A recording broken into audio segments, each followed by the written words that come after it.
Hello everyone, welcome to my channel. My name is Liz. Thank you for stopping by. Today I have a flip through today. It is, this is a different deck. I got this a couple years ago. It's called the Fallen Angel Oracle cards and they're very interesting. I don't want to say they're dark. I know it says Fallen Angel, but it's really not, they're not dark. It's a cool deck, you know. And it's written by, or the cards and the book is written by Nigel Suckling. And it's an interesting deck. Donna, you might like this deck. You were talking about dark decks. I hope the lighting's okay because the sun is starting to go down. And unfortunately, I can't use my extra little light because I am charging the phone as I do this. So I'll read the back. Mind, body, spirit. Every legendary villain has a story ultimately more fascinating than his heroic counterpart. The fallen angels in this oracle deck are no exception. Zepar, the angel who makes women love men, reveals the complications of an affair. Gusion, who can see the past, present, and future, calls upon you to let intuition rule. While Shax, who has the appearance of a stork, warns you to protect your wealth. Choose a card for daily insight or lay them out for a reading, just like tarot, and you will find that your interpretations have depth and relevance. The accompanying book shows how to lay out the cards for a reading and reveals their meaning, illustrated by Sarah Perkins. So Sarah Perkins is the artist. This deck you can still get on Amazon. When I bought it, you couldn't, but it must have been re-released. I don't know. It's put out by Cico Books, C-I-C-O. In London, New York. Never heard of them. Doesn't matter. They're about, I want to say about $20. You know, it says here $16.99, but they're probably a little bit more. Like I said, it's an interesting deck. It just, the box opens this way and the book comes out. And it's a cool book. I'm thinking the lighting's not the greatest, but everything is in color, and then it's got some spreads, and then it has the cards. It doesn't have much for the cards, just a quick little blurb, which is fine. It explains in the front. I have used this deck. This deck is actually quite accurate. It talks about the fallen angels, talks about the Testament of Solomon. There's 72 cards. But it's really not necessarily fallen angels. It's different interpretations. I did read it earlier, but there's a lot to it. The origins of the cards. I'll read that real quick. Let's see.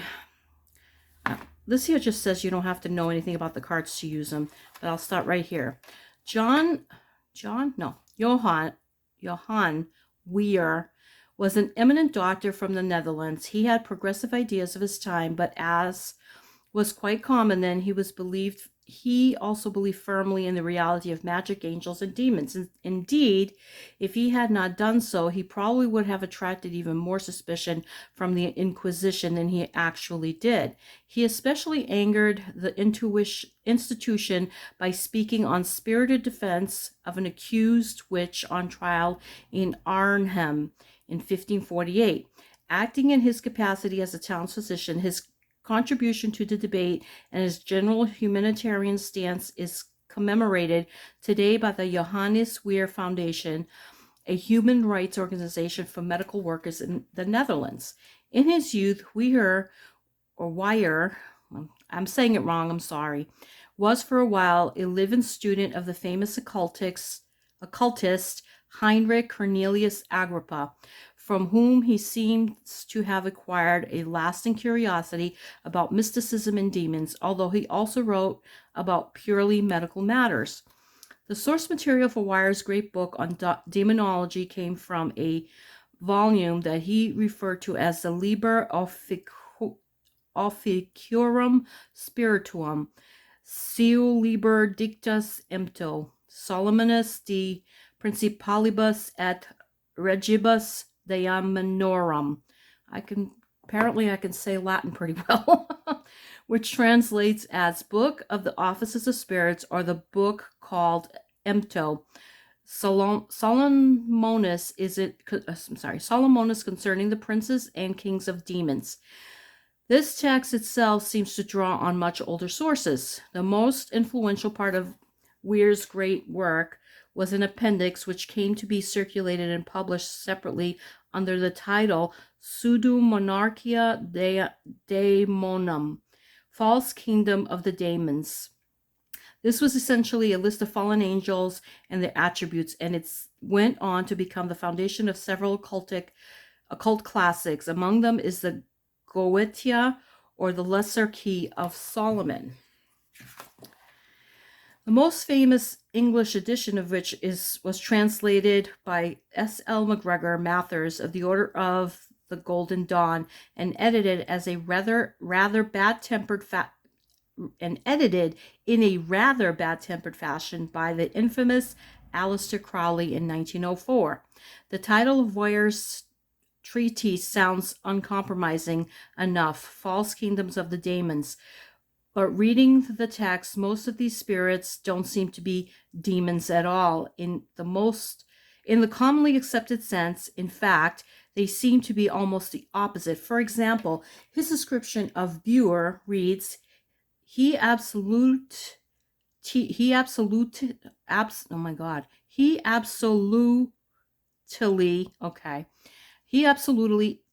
philosophy, moral and natural, and also logic and the virtue of herbs. If you look right here, the reason I'm having a hard time really reading that is because I don't know if you can see it, but those letters, the way they wrote it, they added extra letters and stuff. Oh boy. These demons seem more like inspirational Jungian archetypes or the daemons of ancient Greece. Some of them are certainly dangerous, but most seem in themselves neutral, or even from Weir's description of them, naturally benevolent. It depends on the context. They embody impulses towards certain courses of action and also perfectly suited to fortune telling in the manner of the tarot cards. In his introduction to Pseudo-Monarchia Daemonium, Weir mentions that he has deliberately omitted certain passages from his translation of the much older documents in order to discourage would-be sorcerers.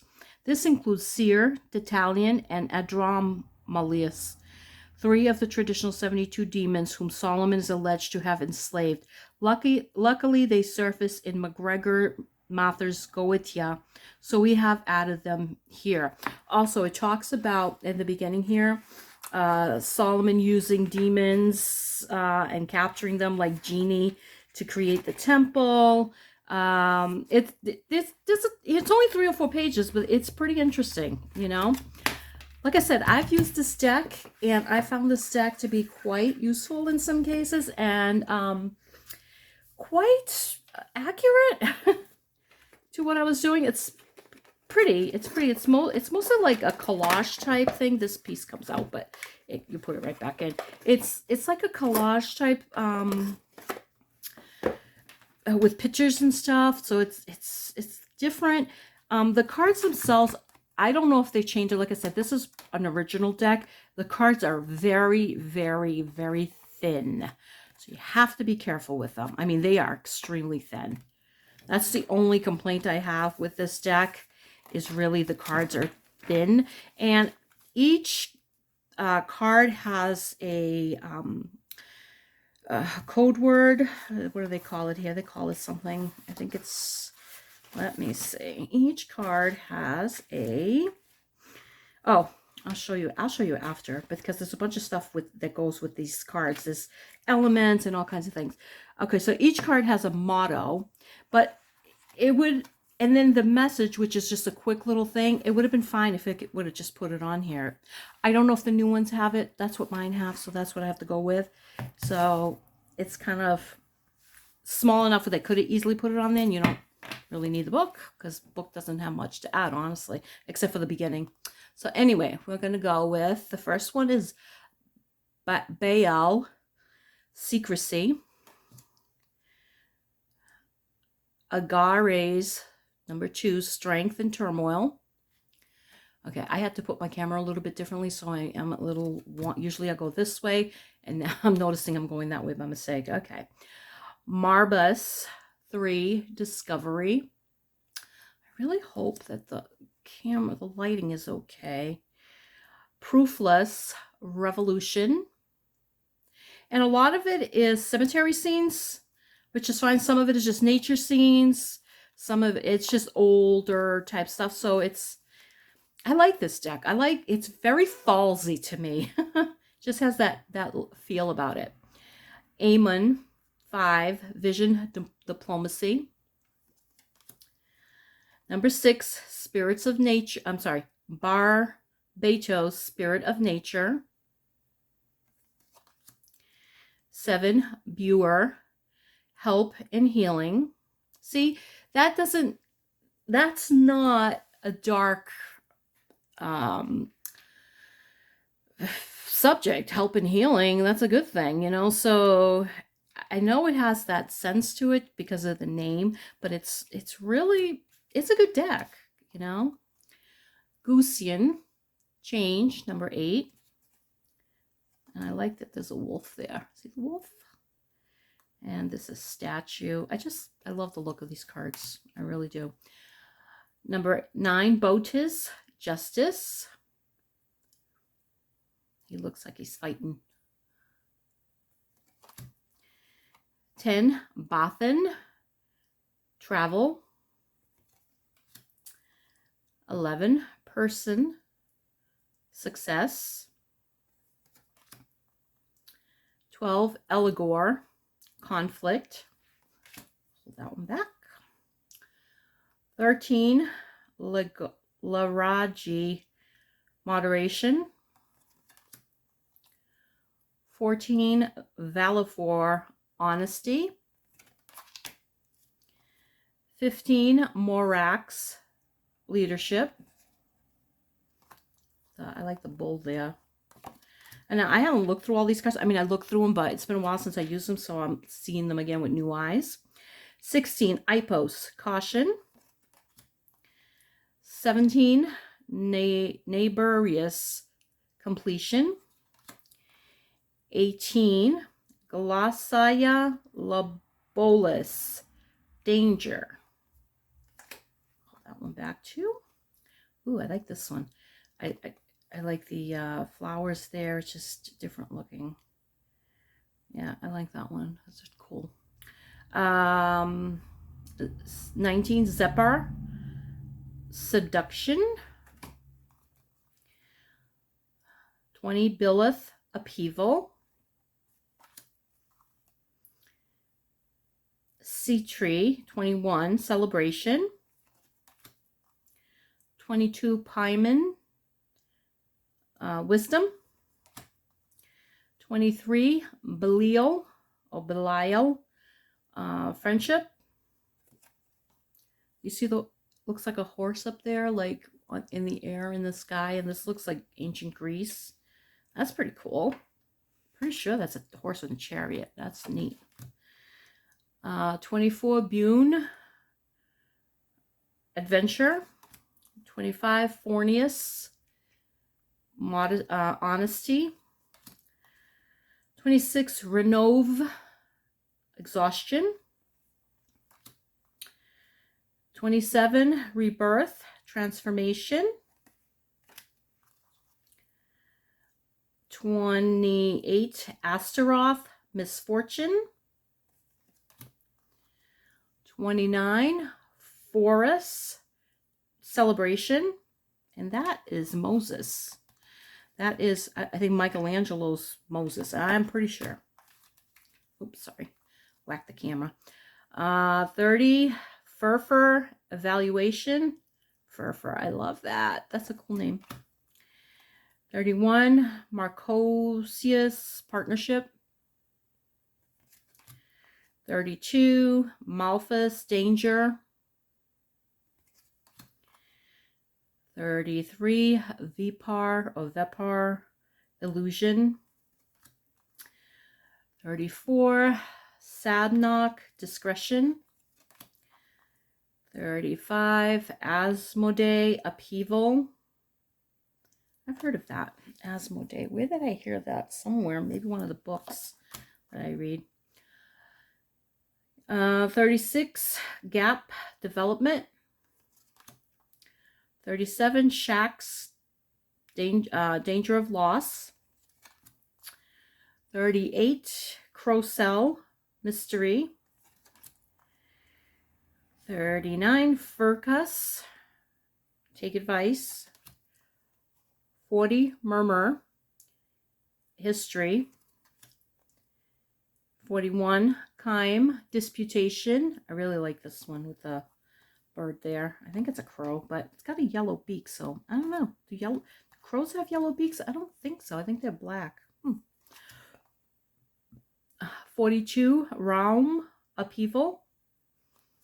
So there's quite a few cards that have themes that are a little bit harder, like upheaval, danger, you know, what's this other one here? Conflict. So in a way it is good because it can give you a little bit more insight, especially if you're doing tarot, like other things that are going on.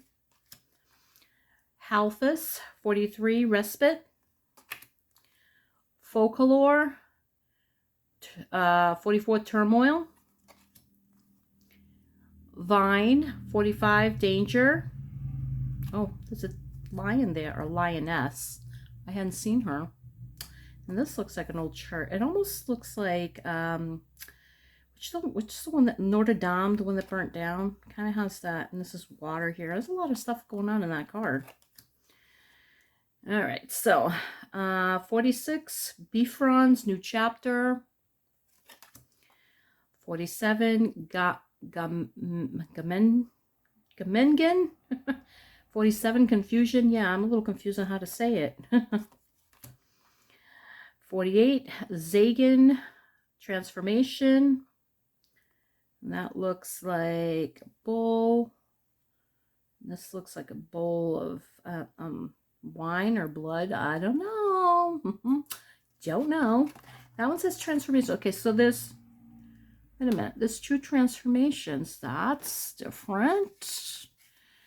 Because this one's transformation as well. I'm going to hold that back. Okay. Aureus, Inspiration. Number 50, Veloc, Resolution. 51, Gomery, Love. 52, Decarabia, Recuperation. This is a very cool looking card with the pentacle there, and then you have the dove. That is a really cool looking card. Ooh, I like this one. Asmodeus, 53, Harmony, and that is a Pegasus unicorn. I love that. That's really cute. Number 4, Andrus, 54, Conflict. So there is another conflict card. Okay. So it looks like there's some that are double cards for certain things. Here's another danger card, Upheaval. Okay, so, all right. Well, we'll see. Andrea, oh my God, this was a hard one.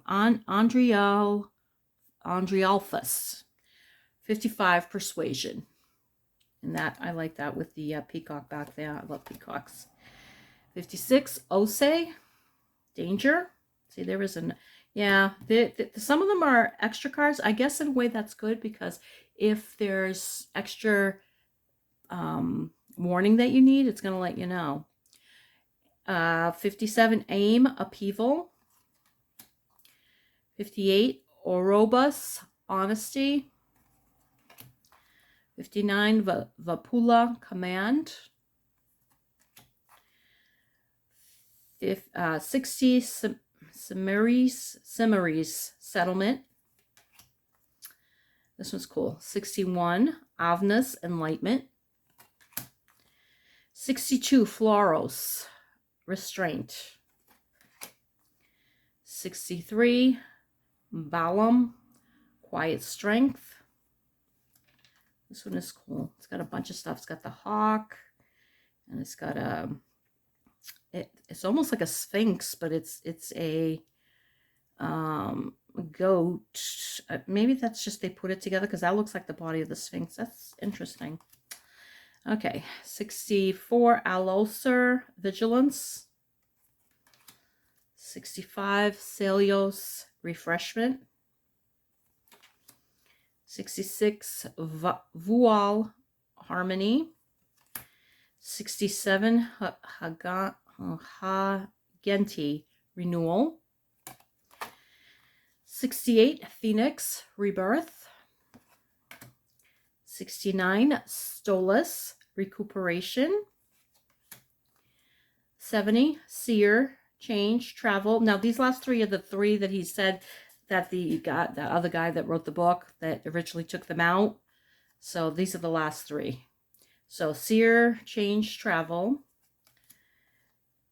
71, Dantalian, Empathy. And 72, Andromalius.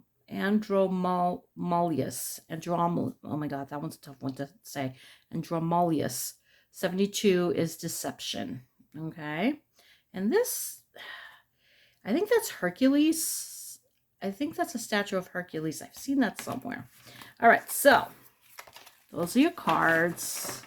They're very thin. It's funny, it doesn't look thin. Like, I mean, it looks thinner than a regular tarot deck for 72 cards, but they're really, really, really, really thin. Okay.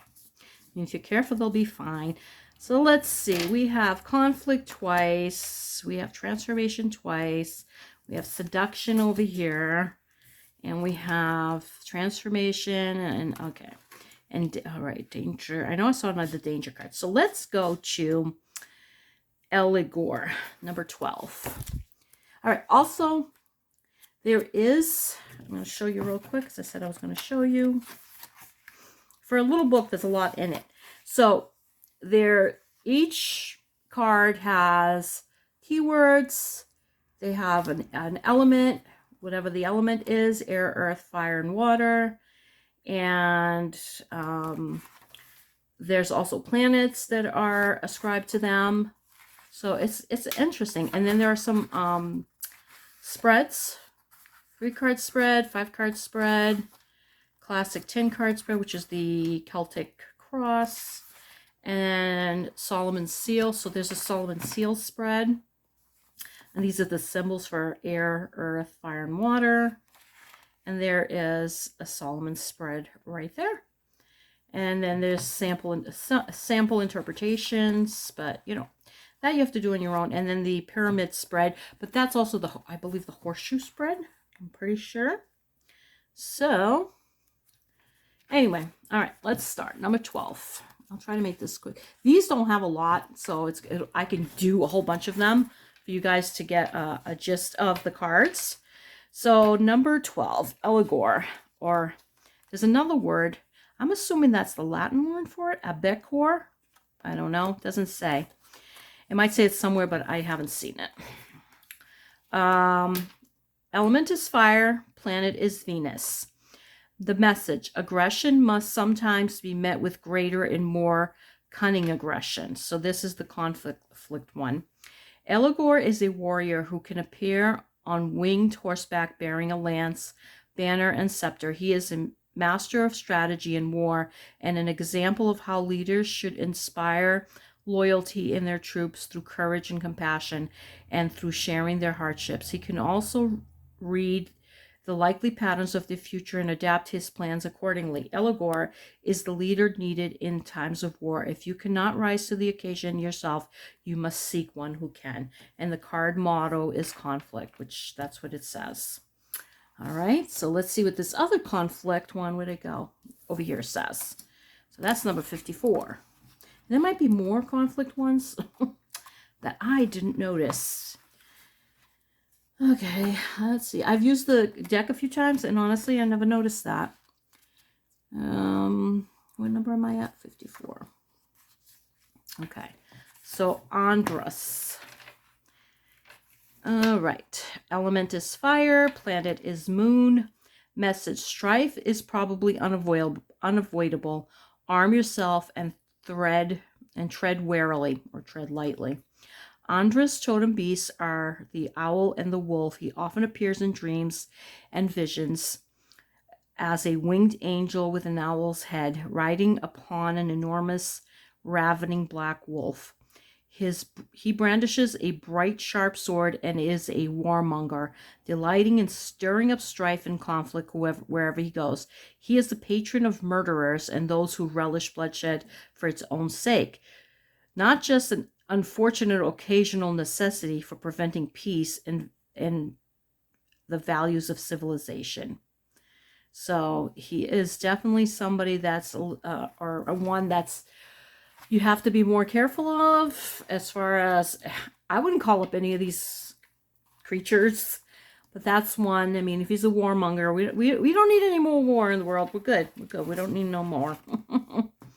But, you know, if you're doing a deck like this and you keep getting conflict and this stuff going on, well, this is going to give you an idea that somebody is stirring up stuff and somebody who's enjoying it. You know, when I read that, a warmonger is somebody who loves war, death, mayhem, and destruction. So maybe you need to let that person go out of your life, you know. All right, so let's go to 27, Berith. Did I say rebirth on this? I probably said rebirth on this card, but it's really Berith. I twisted the words. I might have.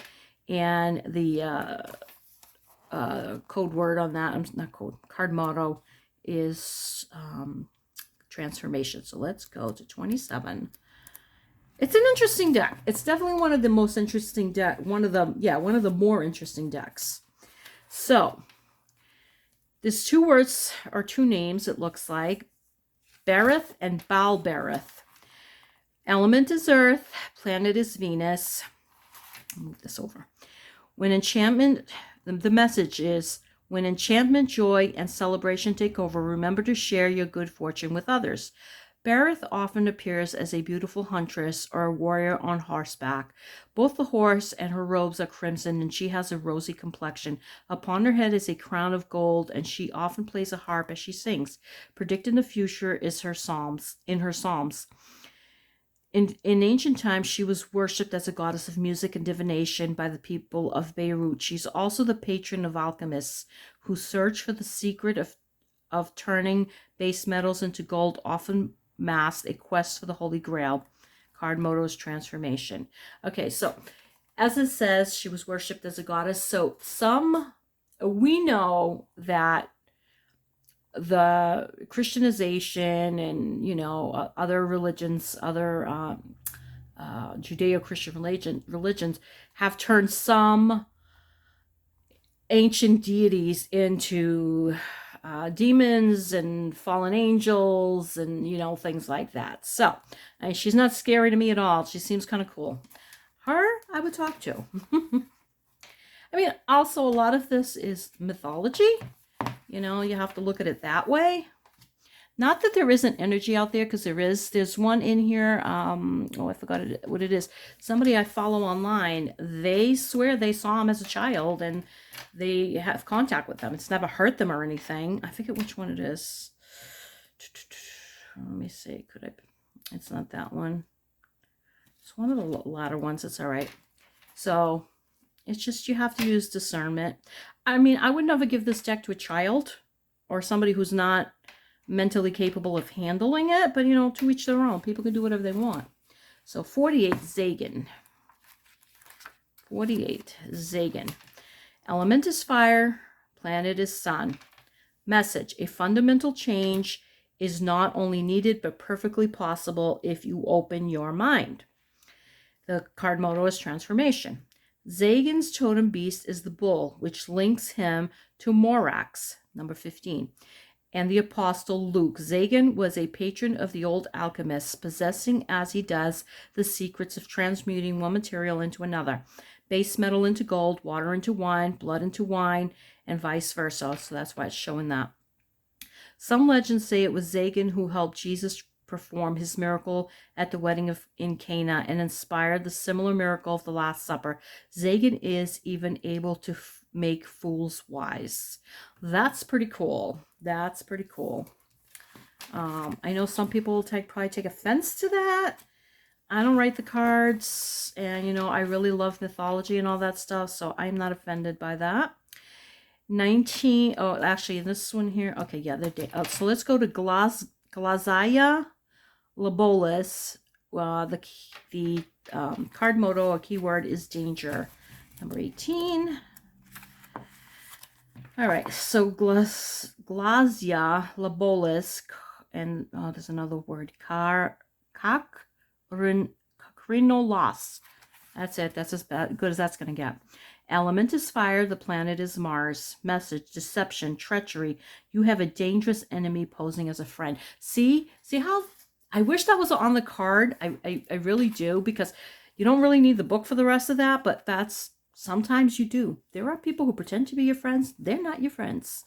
They enjoy your misery, as a matter of fact. I don't have those kind of people in my life, but there are people out there. Anyway, this fallen angel can take the form of a winged hound resembling a griffin.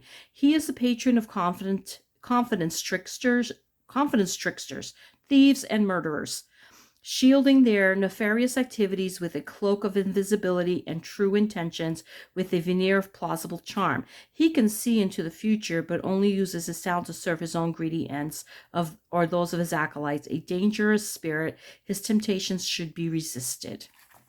So it says danger, so you know, use your brain. And 19, which right here, seduction, Zepar. So Zepar, Earth is the element, Venus is the planet. Message, a glamorous possible lover appears, but tread carefully to avoid heartbreak. Zepar takes on the form of a handsome warrior who inspires women to fall passionately in love with men, often leading to heartbreak. He views love as a battlefield for conquest and trophy hunting. As such, he may be an exciting companion for a brief romantic fling, but treacherous in a long-term relationship, having little regard for truth and honesty. He is also a mild shapeshifter, skillfully adapting his persona to match the desires of his target while revealing little of his true self. Well, we also know people like that, don't we? You know, little sweet talkers. So anyway, I like this deck. I think this is a really interesting and useful deck for certain things, especially if you're dealing with shifty situations. You know, some people are going to come to you with a reading. We all know those readings where they think something's going on or whatever. This is a great deck for that, because this really does show certain things that are really there. I've used it. I do like it. I don't use it often because I don't have those kinds of readings regularly, you know, but it's definitely one that I keep in my toolkit because it works really well. And it's also easy to store. It's, you know, a good size, small. It's not huge. It's not little. It's, you know, a good size. So anyway, well, I'm done. I hope you guys have a great day wherever you are. Take good care of yourselves. I'm hoping that the lighting on this is good, but we'll see when I play it back for myself. Blessings and thank you, and take care of yourselves. Bye.